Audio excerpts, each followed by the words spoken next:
스가랴 5장 1절에서 마지막 11절까지 말씀 한 절씩 교독합니다. 내가 다시 눈을 들어본 즉 날아가는 두루마리가 있더라.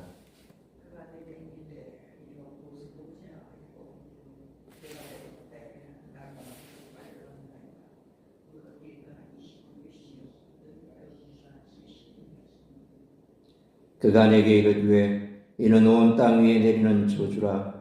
도둑질하는 자는 그 이쪽 글대로 끊어지고 맹세하는 자는 그 저쪽 글대로 끊어지리라 하니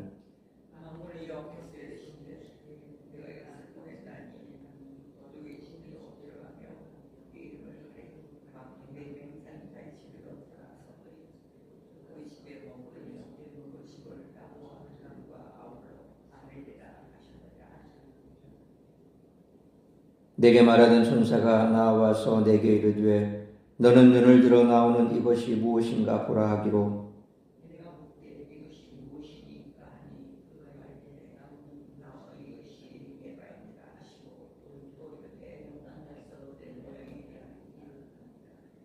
이 에바 가운데는 한 여인이 앉았느니라 하니 그때 둥근 납 한 조각이 들리더라.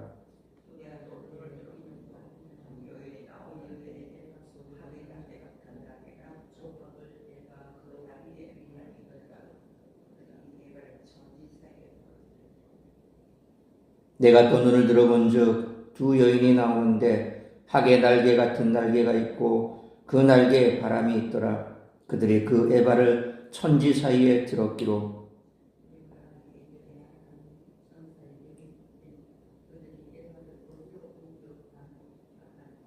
11절 같이 읽습니다. 그가 내게 이르되 그들이 시날 땅으로 가서 그것을 위하여 집을 지으려 함이니라. 준공되면 그것이 제 초소에 머물게 되리라 하더라. 아멘.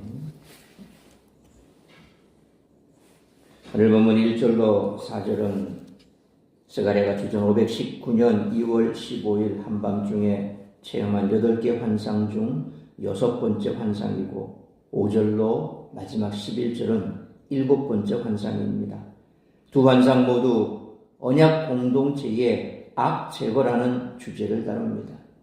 그리고 유다 백성들을 정결케 하시는 하나님에 대해 이야기하는 3장 1절로 10절에 대제사장 여호수아를 정결케 하는 환상인 네 번째 환상과 밀접하게 연결되어 있습니다.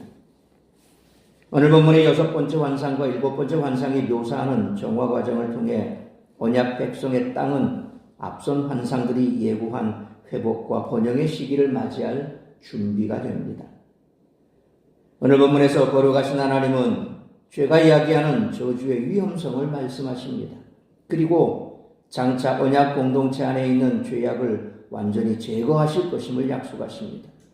스가랴 선지자의 예언을 듣는 청중이 그래했던 것처럼 오늘날의 그리스도인들도 죄가 불러오는 참혹한 결과를 기억해야 합니다. 뿐만 아니라 삶 안에 있는 악을 근절시킴으로써 회복의 길을 여시는 주님을 찾고 그분의 역사하심을 구하는 우리 모두가 되시기를 축원합니다. 오늘 본문에서 스가랴 선지자는 6번째와 7번째 환상을 통해 하나님의 공의와 정결케 하심을 듣습니다. 날아다니는 두루마리와 에바, 이 에바는 광줄입니다. 에바 속 여인은 죄의 현실과 하나님의 단호한 심판을 상징합니다. 따라서 이와 같은 오늘 본문의 말씀을 통해 우리들이 깨달아야 할 것은 첫째로 1절로 4절 말씀처럼 하나님의 말씀 앞에서 자신을 돌아보고 회개해야 한다는 것입니다. 오늘 본문에서 스가랴 선지자는 1절로 2절 말씀처럼 날아다니는 거대한 두루마리를 봅니다. 큰 두루마리는 하나님의 율법이 지닌 절대 권위와 전 우주적 영향력을 상징합니다. 이 두루마리에는 3절 말씀처럼 도둑질하는 자와 거짓 맹세하는 자에 대한 저주가 기록되어 있습니다. 이는 단지 두 가지 죄에 대한 경고가 아니라 10계명 중 거짓 맹세를 금하는 3계명과 도둑질을 금하는 8계명에 대한 언급으로 10계명의 중심인 하나님과 이웃에 대한 모든 죄를 포괄합니다. 또한 4절 말씀처럼 여호와께서 보내시는 저주는 도둑의 집이나 거짓 맹세를 한 자인 집 안으로 들어가 그 집을 철저히 파괴할 것이라고 말씀합니다. 특이한 점은 하나님의 저주가 의인화되어 어떠한 죄도 지나치지 않고 반드시 찾아내어 그 죄를 범한 자에게 임하는 존재로 묘사되고 있다는 점입니다. 이 말씀은 하나님의 말씀을 어긴 모든 자에게 내려질 저주와 심판을 선언한 것으로 하나님의 공의가 반드시 이루어진다는 사실을 가르쳐 줍니다. 하나님의 말씀은 살아 역사하는 능력입니다. 말씀은 사람의 마음을 꿰뚫고 죄를 드러내며 회개로 인도합니다. 그러므로 하나님의 말씀 앞에서 자신을 돌아보고 죄가 드러나면 즉시 회개해야 하며 하나님의 공의 앞에 겸손히 서서 용서하시는 은혜를 구하는 우리 모두가 되시기를 축원합니다. 두 번째로 5절로 8절 말씀처럼 쉽게 주변으로 전염되는 악을 항상 경계해야 한다는 것입니다. 스가랴는 또 다른 환상으로 5절로 7절 말씀처럼 에바와 그 안에 앉아있는 한 여인을 봅니다.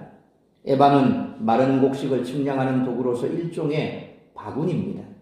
에바가 약 22리터 크기였던 것을 생각할 때 실제 사람이 아니라 여인의 상이 들어있었을 것으로 추정이 됩니다. 하나님은 그 여인의 상을 6절 하반절 말씀처럼 온 땅에 있는 악의 모습이라고 칭하십니다. 그리고 8절 말씀처럼 천사는 그 여인 상을 에바 안으로 던져놓고 둥근 납조각으로 에바 입구를 막아버렸습니다. 두루마리 환상과 마찬가지로 에바 환상은 하나님이 죄를 어떻게 다루시는지를 보여줍니다. 두루마리 환상이 심판을 강조한 데 비해 에바 환상은 죄를 제거하는 하나님의 모습을 보여줍니다.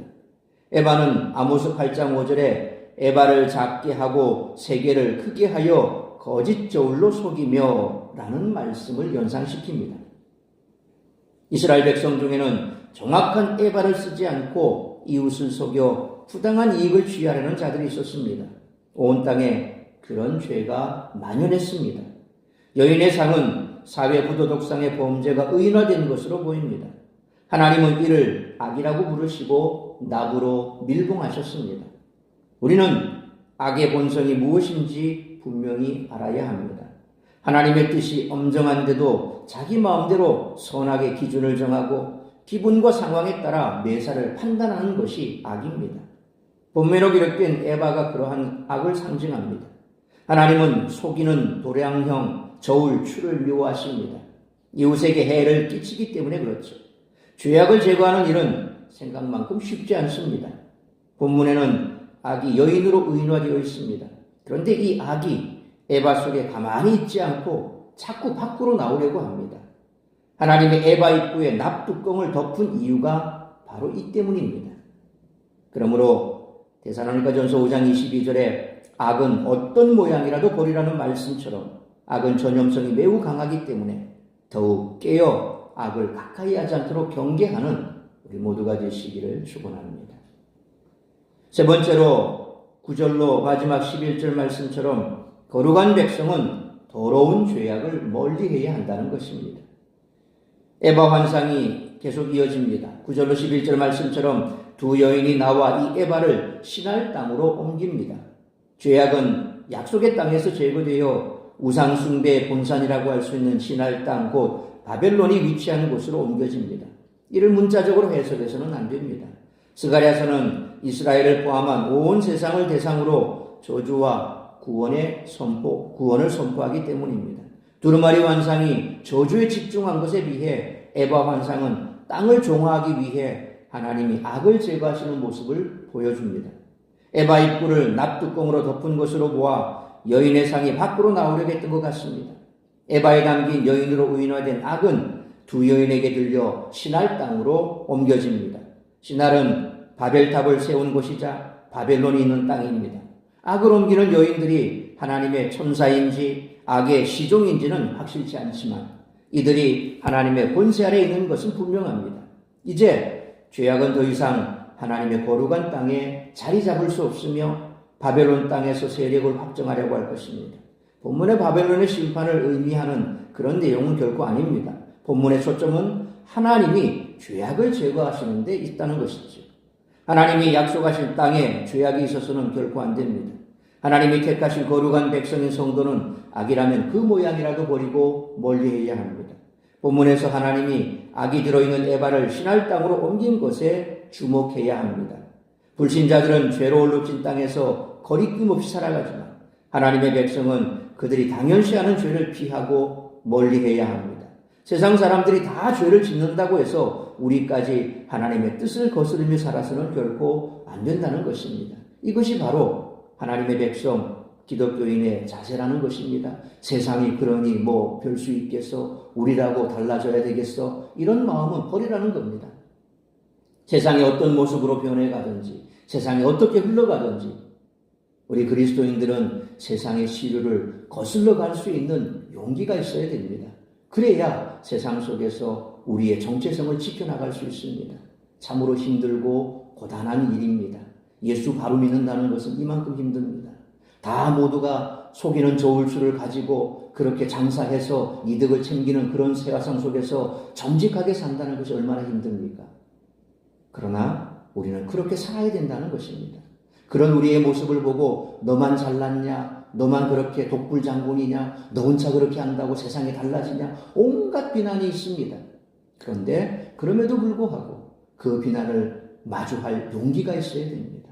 그런 용기가 있을 때 우리는 결코 변질되지 아니하고 우리가 이와 같은 정체성을 꿋꿋하게 지켜나갈 때 그때 우리는 우리 스스로 하나님 앞에서 기쁨과 감격과 감사가 넘쳐납니다. 적당하게 타협하고 살아가면 마음 편할 것 같지요? 결코 그렇지 않습니다.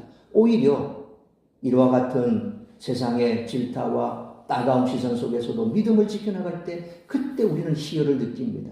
고난 가운데 믿음을 지키는 자가 더 떳떳하고 그 속에서 기쁨과 감격이 더 커지는 것처럼 우리는 이런 고난과 죄악된 세상 속에서 우리의 정체성을 지켜나갈 수 있어야 될 것입니다. 그러므로 유혹에 빠지지 않고 우리 안에 있는 죄악을 버리기로 결단하고 일상생활 속에서 죄를 멀리하며 날마다 하나님께 악을 제거해달라고 간구하는 우리 모두가 되시기를 축원합니다. 사랑하는 성도 여러분, 오늘 본문에서 스가랴 선지자가 본 환상은 우리에게 죄의 심각성과 하나님의 거룩하심을 깊이 일깨워 줍니다. 하나님은 죄를 반드시 심판하심으로 자신의 백성을 정결케 하시는 분이십니다. 하나님은 우리를 죄죄하는 데서 끝내지 않으시고 회개와 용서를 통해 다시 세우시기를 원하십니다. 그러므로 하나님의 은혜로 우리의 삶이 회복되기를 간구해야 할 뿐만 아니라 유혹에 빠지지 않고 우리 안에 있는 죄악을 버리기로 결단하며 일상생활 속에서 죄를 멀리하고 날마다 하나님께 악을 제거해달라고 간구하는 우리 모두가 되시기를 주님의 이름으로 축원합니다. 기도하겠습니다. 거룩하신 아버지 하나님, 은혜와 사랑을 감사합니다. 오늘도 이 새벽을 깨워 말씀으로 예배로 하루를 시작하게 하시니 감사합니다. 오늘 주신 말씀처럼 이 땅 가운데 우리가 온전한 그리스도인으로 살아간다는 것이 얼마나 힘든 일인가를 다시 한번 깨닫게 됩니다. 그럼에도 불구하고 불가능한 일은 아닙니다. 우리가 뜻을 정하고 그렇게 하나님의 말씀에 붙들려 하나님께 힘과 능력을 달라고 간구할 때 하나님께서 우리를 붙들어 주실 것입니다. 우리가 세상에 적당히 타협하고 세상 사람과 더불어 어울렁더울렁 살아가는 것이 지혜 있는 삶 같지만 결코 그것이 지혜 있는 삶이 아닙니다. 하나님의 말씀에 맞는 삶을 사는 것이 지혜로운 것이지 세상 사람들처럼 그렇게 살아가는 것, 그래서 세상 사람들로부터 칭찬받고 세상 사람들과 더불어 살아가며 그들과 함께 어울려 살아갈 때 세상 사람들이 우리에 대해서 아무런 거리낌도 없다는 것, 그것 자체가 지혜 있는 삶이 아니라는 사실을 다시 한번 깨달아야 할 것입니다. 우리는 세상과 섞여 살 수 없는 사람들입니다. 더불어 살아가나 섞여 살 수 없는 우리의 존재, 우리의 정체성을 결코 잊어서는 안 될 것입니다. 죄는 어떠한 모양이라도 버리라고 했습니다. 그러므로 우리의 삶 가운데 세상과 함께 더불어 살아가며 그렇게 해서 우리의 믿음이 조금씩 상실된 것이 있다면 다시금 주님 말씀 앞으로 돌아와야 할 것입니다. 그리하여 내 삶의 모습이 어떠한지 오늘 다시 한 말씀 앞에 서서 참으로 하나님께서 말씀하시는 대로 내 속에 있는 그 모든 죄악된 것들, 세상과 더불어 함께 살아가면서 나도 모르게 그것이 죄인지 모르고 잊어버렸던 그 모든 것들, 이제 오늘 이 아침에 다시 한번 내어놓고 주님 앞에 정결한 마음으로 정결한 몸으로 하나님께서 우리를 향해 말씀하시는 그 말씀에 순종하기로 결단하며 나아가는 복된 시간 되게 하여 주옵소서. 오늘 이 한날도 주께서 나를 통해 이루고자 하는 그 뜻을 이루어가며 오히려 세상에 흘러가는 것이를 거슬러 갈 수 있는 강대하고 담대한 용기를 달라고 주님 앞에 기도하며 나가는 우리 모든 성도들의 삶이 될 수 있기를 간절히 빌고 소원하오며 이 모든 말씀 우리 주 예수 그리스도의 이름으로 기도하옵나이다. 아멘.